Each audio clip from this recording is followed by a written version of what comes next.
casi 30 metros porque los midieron después. Y entonces este cuate estaba poniéndose muy mal, pero les dije que se calmaran. Ninguno teníamos, ella sí tenía aquí un golpe muy fuerte en la cara, y no fue la cachetada, ese era del otro lado. Y el asunto es que fue tan aparatoso y ninguno de los cuatro sufrimos ninguna cosa de consecuencia, fíjense. Pero nos preocupaba Saúl, que estaba enfermo del corazón. Entonces yo empecé a chiflar, porque pasaba un carro cada 10 minutos. Era un lugar inhóspito. Y se detiene alguien y ya se asoman. Dice, ¿cuántos muertos hay? Ninguno. Platicaban y se iban. Y otro carro pasó como a los 5 minutos, igual. ¿Hay heridos? ¿Hay muertos? No, estamos bien. No nos creían y se iban. No sé cuántos carros pasaron, 3, 4 carros, pero se detuvo uno y volvió a hacer las mismas preguntas. Le dijimos, estamos bien, pero ayúdenos a subir. Estaba así. Y entonces ellos dijeron, ahorita vamos. Eran alpinistas que iban al Popo y con ese espíritu de alpinismo estuvieron dispuestos a bajar, amarraron las cuerdas y empezaron a descender con cuerdas. Llegaron, se asomaron todavía al coche. ¿No hay ningún muerto? Dice, no puedo creerlo, dice. Es imposible, no están heridos, pues golpes, no hay quebraduras, ¿no? Pero él está enfermo del corazón. A él es al primero que vamos a subir. Mi hija allá arriba es doctora y traemos todo para ayudarles. Lo subieron con cuerdas, llegando le pusieron una inyección, le dieron una pastilla y luego poco a poco nos fueron sacando. Yo subí al final y era, me acuerdo bien, el señor Centeno, no se me va a olvidar, era el gerente de la Ford en México. Llevaba un Mustang del año y dice, hijos, váyanse ustedes al Popo, yo me regreso con los muchachos a México. Nos subió en su carro y nos regresó al hospital, al Seguro Social. Ahí nos sacaron todas las placas habidas y por haber. No teníamos ni una rotura, no teníamos nada. Por cierto, de regreso, dice, ¿qué tienes tú? Pues a mí me duele el vientre. Dice, no te preocupes, ya te vio mi hija, estás bien. Y ahora cuando ustedes se casen y tengan sus hijos. Y yo dije, ay, ¿de qué está hablando?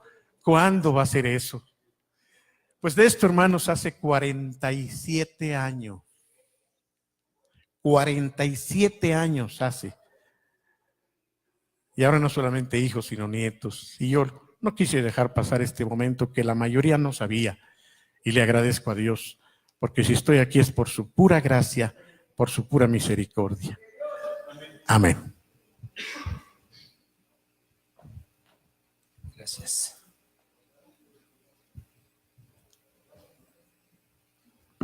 Gloria a Dios.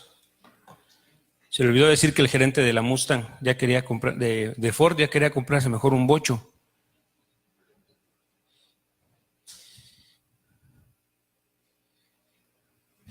Continuamos, hermanos, con nuestro estudio de Primera a los Corintios, capítulo 15. Vamos a comenzar con el versículo 20. Antes vamos a hacer un pequeño resumen de lo que ya hemos avanzado. Y los invito a que oremos juntos. Bendito Padre, te damos muchas gracias y te pedimos, Señor, que nos hables esta noche. Habla a nuestro corazón. Que tu Santo Espíritu, Señor, nos revele tu voluntad, tu propósito, tu deseo y que podamos juntos, Señor, crecer en tu conocimiento y tener una fe firme, grande, puesta en ti, Señor. Gracias por tus maravillas en el nombre de Jesús. Amén. Bueno, pues hemos visto en dos partes. La primera parte vimos lo que es la certeza de la resurrección de Cristo. Es un hecho histórico irrefutable. ¿Por qué? Alguien que me quiera decir de los argumentos que Pablo da. ¿Por qué así rápidamente es un hecho histórico irrefutable? Sin amontonarse, hermanos, poco a poquito. Sifa, te escuchamos. No es cierto. ¿Quién quiere decir por qué es un hecho histórico? ¿Qué elementos podemos ver de los argumentos que da Pablo, ¿cómo podemos saber que esto es algo real? Eso lo vimos en los primeros versículos. Silis. ¿Recuerdan que había testigos oculares? Él menciona el número de testigos oculares que hubo, que hablaron con Jesús ya resucitado, y además lo vemos en diferentes pasajes de las Escrituras. Los 4 evangelios tienen registrado este evento, y además unos comieron con Jesús, otros lo tocaron, hablaron con él, estuvieron con él. Hay nombres, ¿sí? Entonces esos son elementos de una realidad. Nadie se lo imaginó, ¿sí? No fue producto de la imaginación, de la adrenalina, de la vez que los apóstoles salieron corriendo.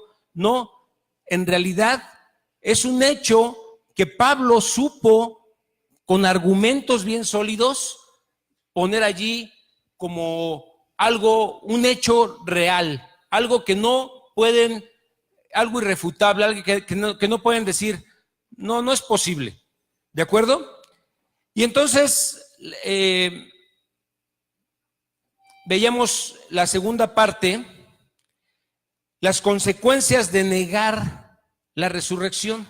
Eso lo vimos la semana pasada, las consecuencias de negar la resurrección. ¿Qué consecuencias, tendríamos si Cristo no hubiese resucitado? Vana sería nuestra fe, ¿sí? ¿Qué más? Pues ¿cuál vida eterna, no? Si no hay resurrección, ¿cómo íbamos nosotros a asegurar ese momento por la eternidad? ¿Qué otra cosa?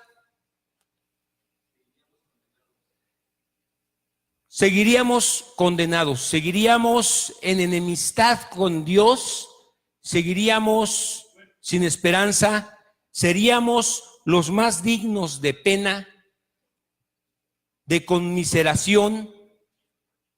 El ser un cristiano sería la peor desgracia que te pudiera ocurrir, porque imagínate, no tendrías ningún motivo de esperanza y de realidad en tu vida. Y bueno, y el día de hoy, pero concluíamos que Cristo resucitó, ¿sí? Cristo resucitó, tenemos esta seguridad, esta certeza, y el día de hoy, a partir del versículo 20, vamos a ver la garantía de nuestra propia resurrección. Entonces, quiero hacerles una pregunta. ¿Cuál es la mejor manera en la que Dios puede mostrar que Él puede resucitar a los muertos? Es una pregunta sencilla y muy obvia. ¿Cuál es la mejor manera de saber que Dios puede resucitar a los muertos? Resucitando a alguien, ¿no? En este caso el Padre resucita al Hijo. Entonces, esa prueba es la que ahora me dice a mí que el Señor tiene el poder para hacerlo, ¿sí? Si no estuviera este hecho, esta realidad, yo no tendría elementos como para decir, pues no sé si pueda hacerlo, ¿no? Dice que sí, pero pues yo creo que sí. Y entonces estaría una duda allí, pero como sabemos que Él resucitó a su Hijo, está este hecho registrado, entonces hay una certeza en nuestro corazón de que lo va a poder hacer también conmigo. Sí, hermano. Sí. Quizá no es demasiado importante, pero tú dices que el Padre resucitó al Hijo. El Espíritu, más bien. Y yo creo que fue Jesús mismo. Fíjense, el que venció. Importante. Yo creo que fue Jesús mismo quien resucitó. No porque estuviera independiente al Padre y al Espíritu, pero ya cuando Él resucita, ya no dependía de su Padre. Esto es importante. Jesús dependió de su Padre mientras fue humano, pero en el momento de la resurrección, Él, como Dios, ahí ya no es hombre, Él como Dios tiene el poder para resucitarse a sí mismo. ¿Con qué base puedo yo afirmar esto?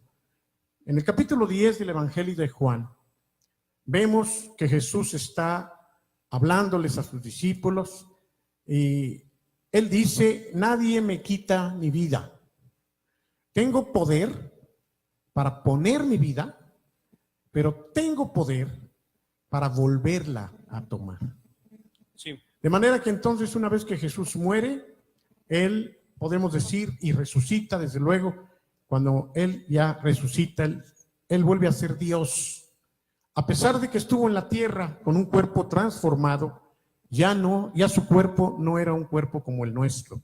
Ya su cuerpo era un cuerpo resucitado, lleno de poder y transformado completamente. Vamos a Romanos 8:11, porque ahí también vemos la acción del Espíritu. Romanos 8:11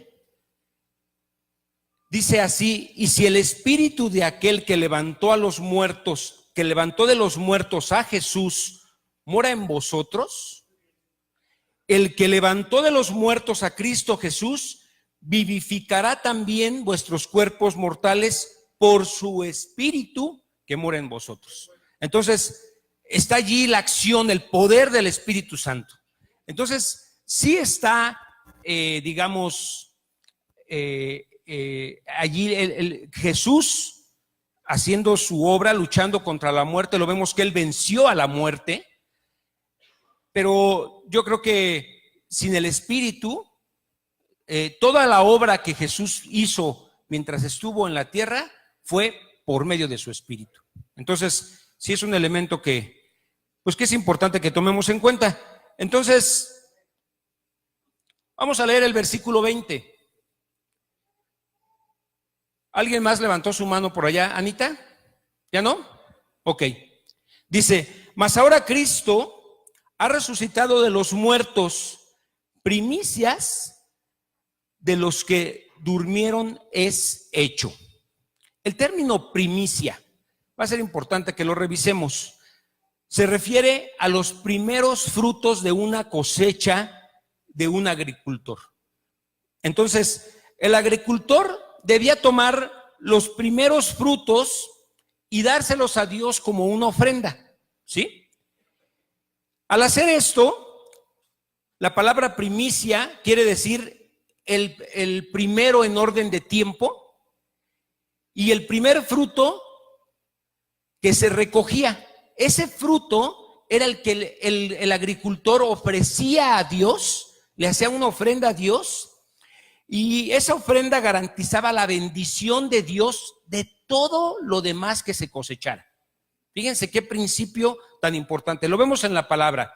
Y este principio es el que, por el cual se menciona aquí en el versículo 20, que Cristo es primicia de los que durmieron es hecho.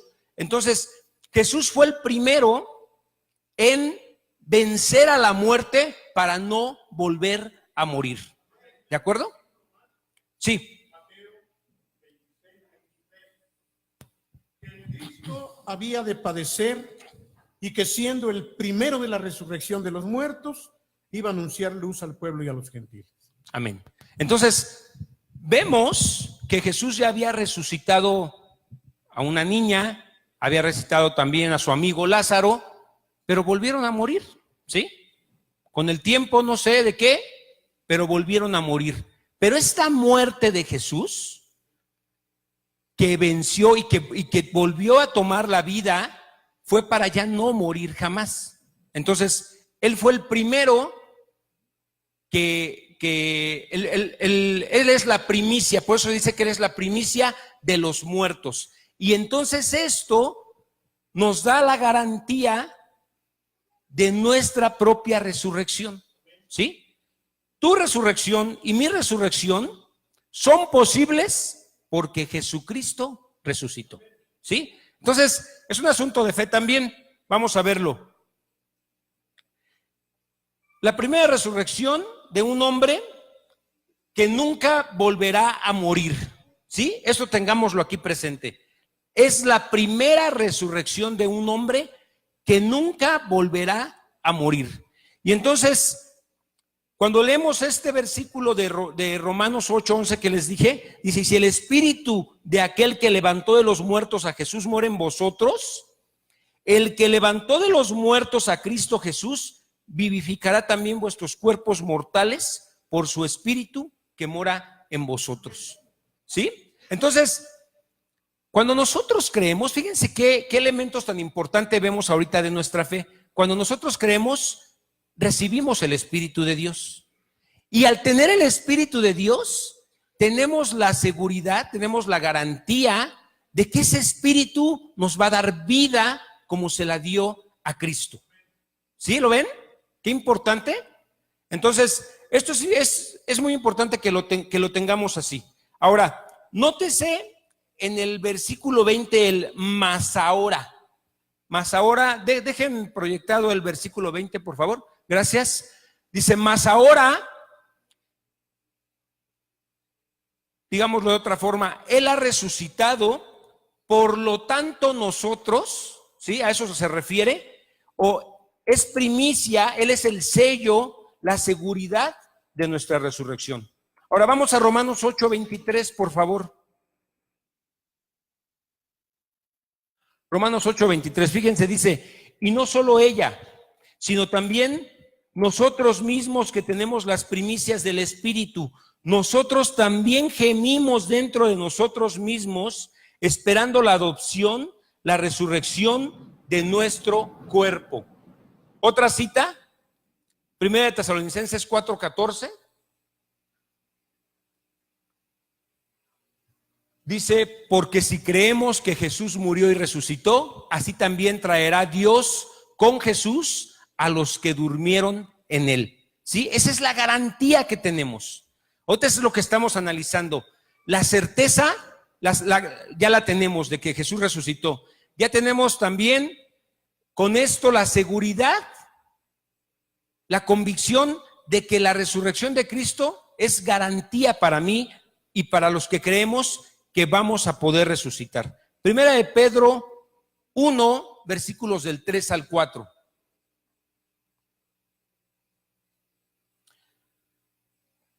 Dice, bendito el Dios y Padre de nuestro Señor Jesucristo, que según su grande misericordia nos hizo renacer para una esperanza viva por la resurrección de Jesucristo de los muertos, para una herencia incorruptible, reservada en los cielos para vosotros.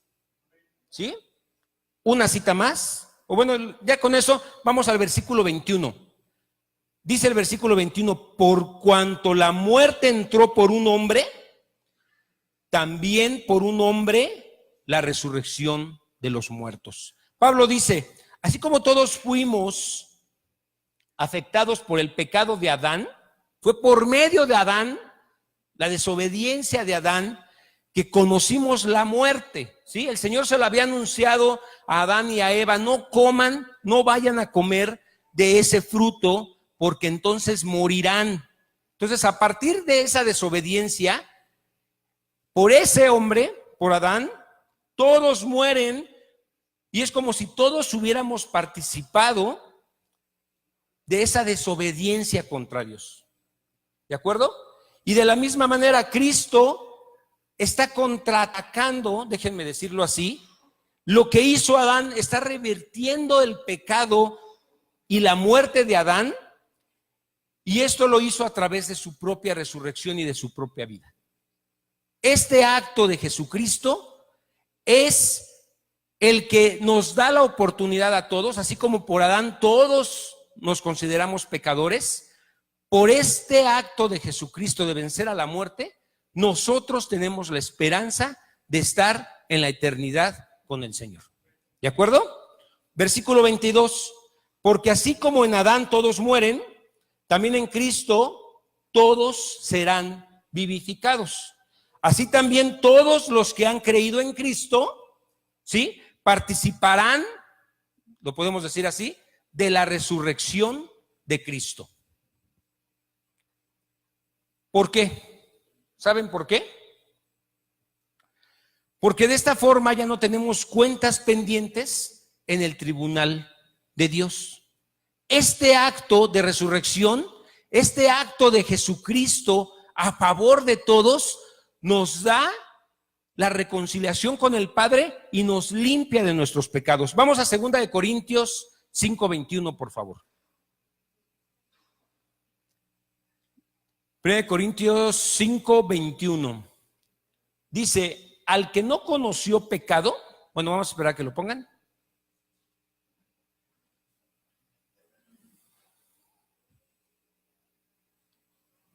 Ok, vamos a leerlo. Dice, al que no conoció pecado, por nosotros lo hizo pecado, para que nosotros fuésemos hechos justicia de Dios en él. Entonces, ya no hay una cuenta pendiente que pagar, porque ya Él, a través de esta obra, nos ha perdonado todo pecado y toda maldad. ¿De acuerdo? Ahora, no quiere decir que todo ser humano será vivificado. Quiere decir que todos los que están en Cristo serán vivificados. O que todos tienen la oportunidad de ser levantados de la muerte y ser justos por la obra de Cristo. Todos tienen la oportunidad. Todos tienen esa decisión en sus vidas de decir, yo creo en esto y es suficiente para que yo pueda tener la certeza y la seguridad de que voy al cielo. Dani. Sí. Ahorita estaba recordando dos casos en la Escritura.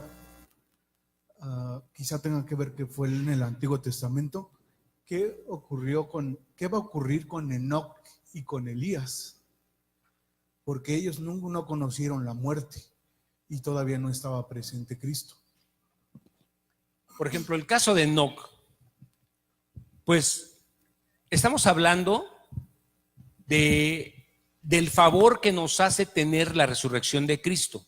¿Qué favor o qué beneficio tenemos porque Cristo resucitó? Que yo pueda estar por la eternidad en la presencia de Dios. Entonces, Enoc se saltó esto, digámoslo así. Él está disfrutando y gozando de la presencia del Señor. ¿Qué más hubo para que ese cuerpo corruptible pudiera estar en la presencia de Dios? No lo sé. Yo creo que probablemente hubo una transformación de su cuerpo, y aunque él se fue directito, no dice la Biblia qué elementos podemos tener como para pensar en que él puede estar en la presencia del Señor con el cuerpo que tenía aquí. No lo sabemos, pero yo creo que hubo una transformación de su cuerpo. Sí. Primera teoría. Sí. La de que igual que nos va a pasar o les va a pasar a los que sean arrebatados, serán transformados en el aire, dice la Biblia. Es muy probable que ellos murieron en un sentido, aunque fueron primicias de los Enoc fue primicias de los arrebatados, vamos a decirlo así. Sí. Primicias de los arrebatados. Pero si es primicias de los arrebatados, entonces, de igual manera que los que van a ser arrebatados en el aire son transformados. Esto es, muertos y transformados. Esa es una primera teoría. La segunda es que algunos los consideran como aquellos testigos de Apocalipsis que van a ser muertos y resucitarán también. Ahora, de que se mueren, se mueren. ¿No? Sí, porque no es posible con este cuerpo. La Biblia estar también nos dice, y lo vamos a ver, que lo corruptible no puede heredar la incorruptibilidad. Entonces, tiene que haber una transformación aún de Enoc y de Elías. ¿Sí, Dani? Así es. En el versículo 23 lo vemos. Sí, no sabemos. Pero sí dice el versículo 23, pero cada uno en su debido orden. Así lo dice. Cristo, las primicias. Ajá, Él es el primero. Entonces, no sé qué va a suceder allí. ¿Va a ser necesario que mueran? Yo creo que sí. Pero el primero que debemos tener bien presente es Cristo, luego los que son de Cristo, y ahí sí ya va a haber un orden, ¿no? De los primeros hasta los últimos. Y va a haber un orden y en ese orden se van a ir levantando. ¿Y esto cuándo va a ser? En su venida, aquí lo dice el versículo.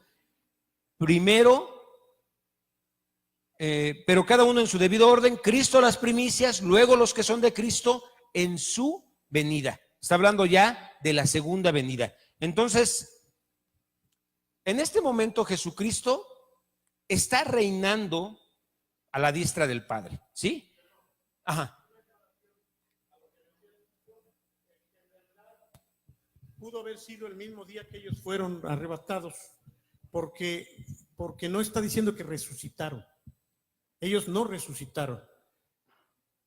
O sea, resucitar es levantarse de la tumba. Así es. Cristo sí se levantó de la tumba.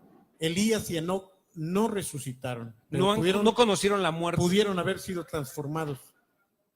Sí. Cristo sigue siendo primicia de los resucitados. Así no hay es. problema en eso. Entonces, en este momento Jesucristo les decía, otra te doy la palabra, Rubén, que está todavía reinando a la diestra del Padre, pero aún quedan enemigos por conquistar, que es lo que vamos a ver en el siguiente versículo. A Rubén, por favor.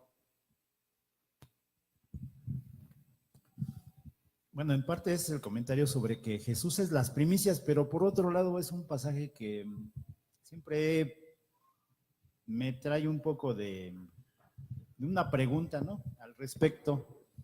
Fíjense, vamos a Mateo capítulo 27. Mateo 27. Mateo 27, verso 52. ¿Sí? Dice, y se abrieron los sepulcros y muchos cuerpos de santos que habían dormido se levantaron. Y dice, y salieron del cementerio luego de la resurrección de Jesús, entraron en la santa ciudad de Jerusalén y se aparecieron a mucha gente. Sí. ¿Sí? Entonces ahí marca muy bien la palabra del Señor, que efectivamente Jesús fue el primero. El primero. ¿Sí? Jesús fue el primero. Ahora la pregunta sería, ¿estos que resucitaron después de Jesús volvieron a morir o fueron levantados? Yo creo que sí. Al igual que Lázaro, que se levantó de la muerte y después murió, su muerte normal. Yo creo que estos que se levantaron de la tumba también volvieron a morir. Ahora, la Escritura no lo menciona, exacto, pero yo creo que la forma en la que van a estar en la eternidad es cuando estemos en la presencia del Señor. Si no, estarían en la tierra viviendo eternamente, ¿sí? Porque no dice que fueron llevados al cielo. Entonces, necesariamente tuvieron que morir para que entonces tuvieran la resurrección por la eternidad. Una sola vez y el juicio. Entonces, en el versículo 25, volvemos otra vez a 1 Corintios 15, versículo 25, dice, porque es preciso que Él reine hasta que haya puesto a todos sus enemigos debajo de sus pies. ¿Sí? Entonces, esto se refiere tanto a enemigos humanos como a enemigos espirituales. ¿Sí? Por ejemplo, ¿tú sabías, hermano, que antes de venir a Cristo eras enemigo de Dios? Y el Señor te conquistó, te puso bajo sus pies, no para hacerte daño, sino para bendecirte, ¿sí? Y así como nosotros, que ya fuimos conquistados y reconocemos el señorío de nuestro Señor, entonces hay muchos otros que necesitan ser conquistados también. ¿Sí lo ven así?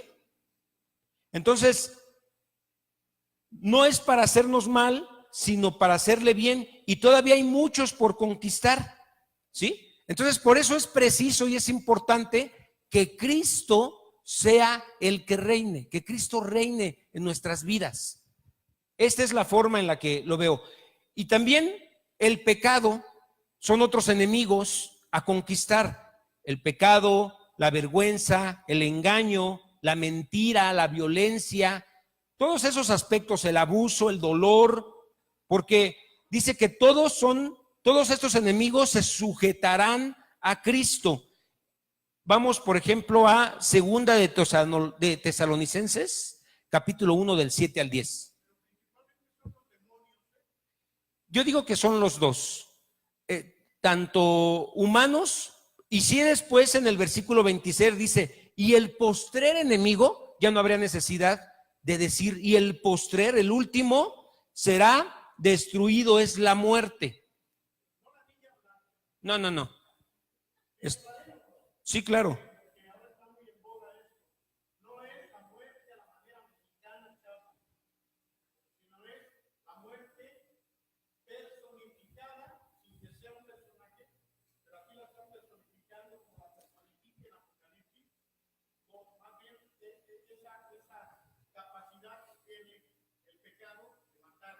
Así es.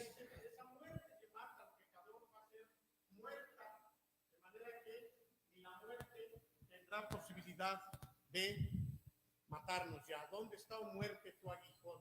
Así es. Y de lo anterior, quiero con esta cita de segunda a los Tesalonicenses 1, del 7 a 10, comentarles lo siguiente: a vosotros que sois atribulados, daros reposo, no con nosotros, cuando se manifieste el Señor Jesús desde el cielo con los ángeles en su poder, en llama de fuego, para dar retribución a los que no conocieron a Dios ni obedecieron el evangelio de nuestro Señor Jesucristo, los cuales sufrirán pena eterna, perdición, excluidos de la presencia del Señor y de la gloria de su poder. Entonces, se refiere a la parte humana, los humanos que somos enemigos de Dios, que son, ya nosotros ya no somos enemigos, fuimos reconciliados por Cristo, por eso ya no nos consideremos enemigos, pero los que no se han reconciliado con Cristo, ¿sí? Y esa parte debería de ser una carga para nosotros, como lo decíamos el domingo, como lo dijimos el martes y como al inicio lo mencionábamos con esto que nos compartió David. Cuando nosotros pensamos en todos esos que no han sido reconciliados con Cristo, pues es un número muy grande. Y nosotros estábamos en ese número, éramos parte de esos enemigos que el Señor no soportaba. Déjenme decirle así, porque un enemigo es insoportable. No nos soportaba el Señor. Y así mucha gente. Pero ahora por medio de Cristo existe la posibilidad de ser aceptados, de ser reconciliados, de ser perdonados, de ser recibidos y ya no ser rechazados. De ser ahora hijos de Dios. ¿Ok? Salmo 110.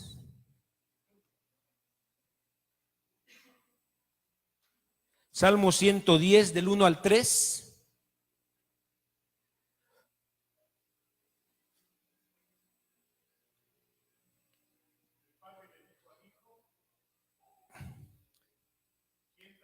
Siéntate a mi diestra.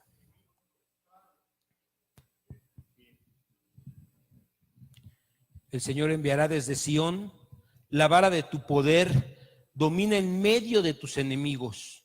Tu pueblo se te ofrecerá voluntariamente en el día de tu poder, en la hermosura de la santidad, desde el seno de la aurora, tienes tú el rocío de la juventud. ¿Sí? Entonces, es un hecho que el Señor va a conseguir que todos se postren delante de Él. ¿Sí? Lo hayan recibido, lo hayan rechazado o no lo hayan aceptado, va a llegar un momento en el que todos van a reconocer el señorío, el reinado de Jesucristo y todos se van a postrar, ¿sí? Nosotros ahora lo hacemos porque hemos entendido que Él es el Señor, ¿sí? Y por eso nos postramos y no nos cuesta ningún trabajo reconocer que Él es el Rey de nuestras vidas, que Él es el Señor. Verso 26. Y el postrer enemigo que será destruido es la muerte. Y la muerte, como lo decía el pastor Guillermo, no es como lo quieren ver esos que adoran a la Santa Muerte. No es un personaje, no es una persona que tiene, que piensa, que hace, que decide. Es un evento, ¿sí? Y cuando se refiere que en el postrer enemigo será destruido es la muerte, ¿cuándo será destruida la muerte? Cuando todos los que morimos en Cristo seamos levantados de la muerte. Ahí es donde se vence la muerte. Vamos a ser resucitados. Entonces la muerte nunca más tendrá potestad sobre nosotros. Dejará de existir. Ya no habrá más muerte, ya no habrá más pena, ya no habrá más dolor, ya no habrá más llanto, ya no habrá más nada de eso que hoy nos asusta, ¿no?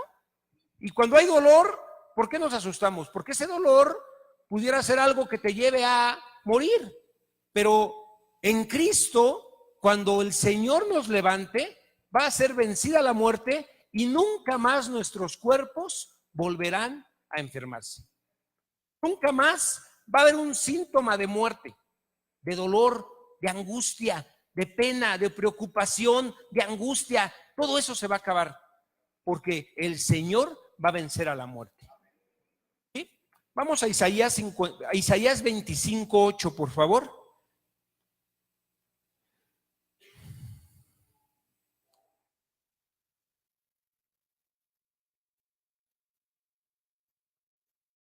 Dice así: destruirá a la muerte para siempre. Fíjense desde cuándo está anunciado esto ya. Destruirá a la muerte para siempre y enjugará el Jehová el Señor toda lágrima de todos los rostros y quitará la afrenta de su pueblo de toda la tierra. ¿Por qué? Porque Él lo dice. Él ha afirmado esto. Él es el que nos está dando esta promesa, ¿sí? Ya no va a haber enfermedades mortales.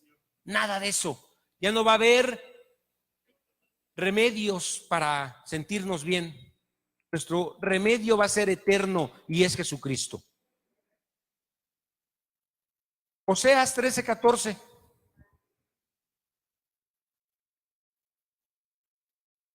Oseas 13:14. Ahí está: de la mano del Seol los redimiré, los libraré de la muerte. Oh muerte, yo seré tu muerte y seré tu destrucción. Oh Seol, oh Seol, la compasión será escondida de mi vista. ¿Sí? Y vamos al versículo 27 y 28. Otra vez de 1 Corintios 15. ¿Tienen alguna duda de estos versículos de los que ya avanzamos? ¿O algún comentario que quieran hacer? ¿No? Ok. 27 y 28 dicen: porque todas las cosas las sujetó debajo de sus pies. Está hablando del Padre. Y cuando dice que todas las cosas han sido sujetas a Él, se refiere a Cristo. Claramente se exceptúa aquel que sujetó a Él todas las cosas. Pero luego que todas las cosas le estén sujetas, entonces también el Hijo mismo se sujetará al que lo sujetó, al Padre, a todas las cosas, para que Dios sea todo en todos. ¿Cómo interpretamos esto? Bueno, no quiere decir que Cristo sea inferior al Padre, ¿sí? No quiere decir. ¿Por qué no quiere decir que Cristo sea inferior con el hecho de que está diciendo que todas las cosas se van a sujetar a Él, incluyendo a Cristo? Entonces es imposible, porque tanto el Hijo como el Padre, como ya lo vimos, y el Espíritu Santo son de una misma naturaleza, tienen la misma naturaleza y ellos son Dios, ¿sí? Esa es su naturaleza divina. Entonces, son un solo ser. Entonces, ¿cómo entendemos esto? Esta pregunta se las quiero hacer yo a ustedes.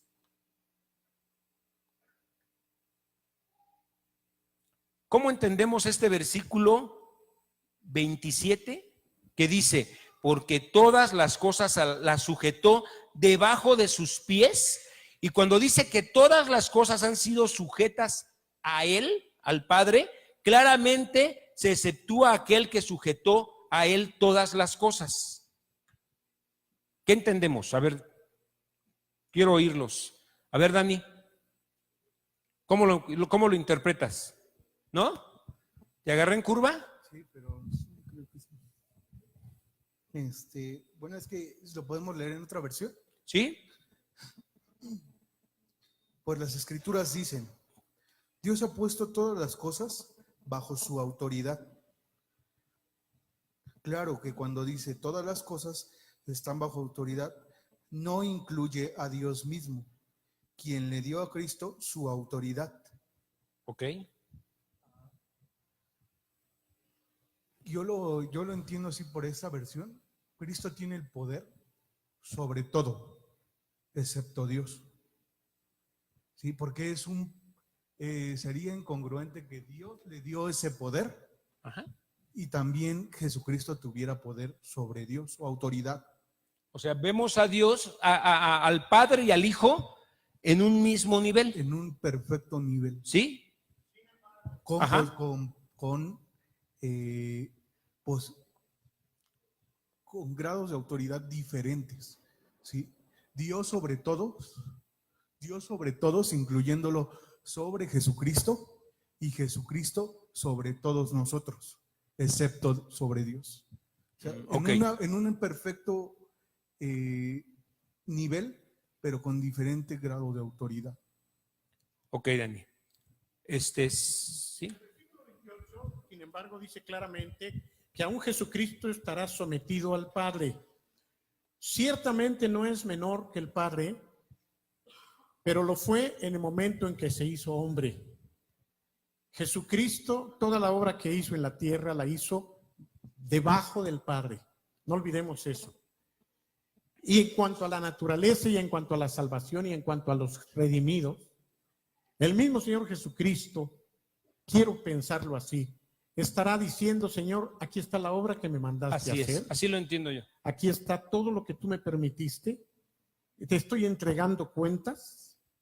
Ajá. Como aquel que nació de María, como aquel que murió en la cruz del Calvario, y me someto a ti. Aunque ya está resucitado. Así es. Dice la Biblia que cuando Jesús llegó al cielo, déjeme decirlo así, le fue dado un nombre que es sobre todo nombre, por lo que hizo. Así ¿verdad? es. Ese nombre se lo dio el Padre. Entonces, si bien son de una misma naturaleza y no son mayor ni menor, en cuanto a la obra de redención, Jesucristo siempre estará debajo del Padre. Esto es lo que creo que está enfatizando aquí, que el mismo Hijo, en función de la obra y de los resucitados, estará debajo del Padre. El único que no se somete a nadie, ni nunca lo ha hecho, es el Padre. Ok. Oscar y luego Elizabeth. Esta versión está muy clara y confirma lo que dice el pastor. Dice, el Padre ha dado a Cristo imperio y autoridad sobre todas las cosas. Por supuesto, Cristo no gobierna al Padre mismo, porque Él fue el Padre que le dio la autoridad para gobernar. Cuando por fin Cristo haya ganado la batalla contra sus enemigos, Él, el Hijo de Dios, se pondrá a las órdenes del Padre para que éste, que le dio la victoria, tenga supremacía absoluta. ¿Te digo algo, Oscar? Tu versión está bien bonita. Me encanta cómo está esta versión. ¿Qué versión es? Es una paráfrasis. Ok. Entonces, vamos a parafrasearlo. ¿Sí? Ya está bien claro ahí como lo dice, pero quiere decir que Dios envió a Cristo a una gran comisión. ¿Sí? Y entonces, Cristo, al vencer a todos sus enemigos, al vencer la muerte, al vencer el pecado, entonces Cristo completa la misión que le encomendó el Padre. Y al completarla, ¿sí?, Él va a regresar al Padre y le va a entregar esa obra, esa encomienda que le dio, y le va a decir: está concluida. O sea, la va a dejar como alguien que obedeció, como alguien que se ofreció a sí mismo para hacerlo, y va a decir: aquí está terminado. Así es. Todo está consumado, nuestra redención. Pero como estamos viendo, todavía es necesario que el Padre ponga bajo los pies de Cristo a todos los enemigos. Así Eso es. todavía falta. Sí, Y que además nos resucite. sí. Eso todavía no pasa. Y que además nos presente delante del Padre. Va a ser tremendo cuando el Y dice Señor... que en el postrer a la muerte. Entonces, Así, que ya la no muerte existe. va a ser vencida. Entonces, todo eso falta todavía.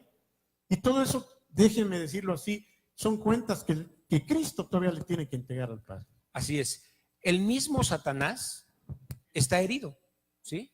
Está herido, y lo último en donde va a ser echado al horno de fuego, ahí es cuando lo va a vencer por completo. Pero todavía, aunque ya está vencido en la cruz y sigue siendo alguien que nos incomoda, que nos inquieta, que nos acusa, que nos engaña, que nos roba, que nos mata, ¿sí? Esta labor del enemigo todavía continúa, porque todavía falta que el Señor termine de aplastarlo. ¿Va a comentar algo? Sí, y aquí, terminando el versículo 28, si nosotros pudiésemos escribir, digamos, con el lenguaje actual, diríamos: por lo tanto, volviendo al asunto de la resurrección, que es el origen para que todo esto que dije se complete, es necesario que reflexionen aún aquellos que están bautizándose por aquellos que se murieron sin bautizarse. Si ellos mismos lo están haciendo, es que creen que hay una resurrección. De manera que entonces, por eso es que se bautizan por los muertos, porque tienen una esperanza a que esto que acabo de decir llegue a cumplirse. Y vuelve a entrar al tema de la resurrección. Así es.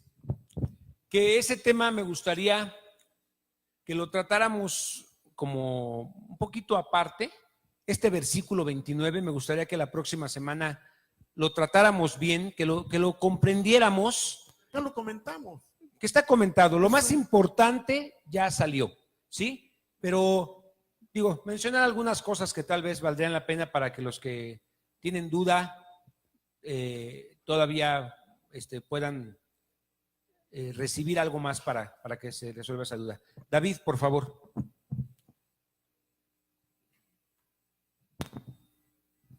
Definitivamente, cuando Jesucristo estuvo en esta tierra, Él estuvo sujeto al Padre, pero eso no quiere decir que Él era menor, porque recordemos que Filipenses 2 dice que Él, siendo en forma de Dios, es decir, teniendo la ¿Pueden misma, apagar este monitor?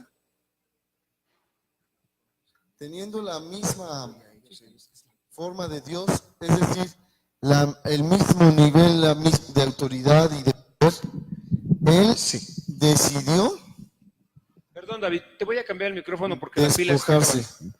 Porque sí se oyó medio raro. Para que quede bien en la grabación.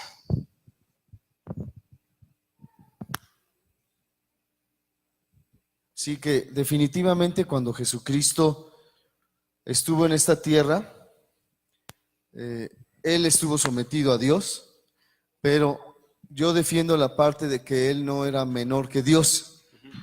¿Por qué? Porque Él mismo tenía el mismo nivel que Dios, la misma autoridad, el mismo poder, y se despojó de eso para someterse al Padre. Pero recordemos que así como en el matrimonio, la esposa no es inferior al esposo por cuanto se somete a él, Muy buen punto.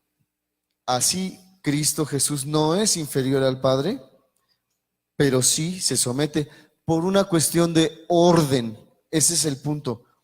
El orden es muy importante para Dios.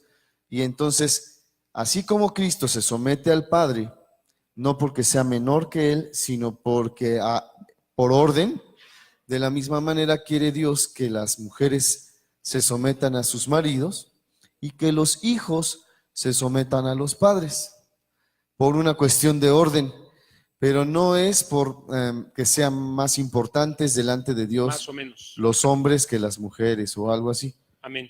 Entonces, cuando Cristo le entregue todo al Padre, él se entregará a sí mismo a su Padre, pero como el grande y glorioso vencedor.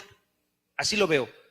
Él mismo se va a entregar como el que venció, como el que hizo todo el trabajo y cumplió con el propósito que el Padre le encomendó.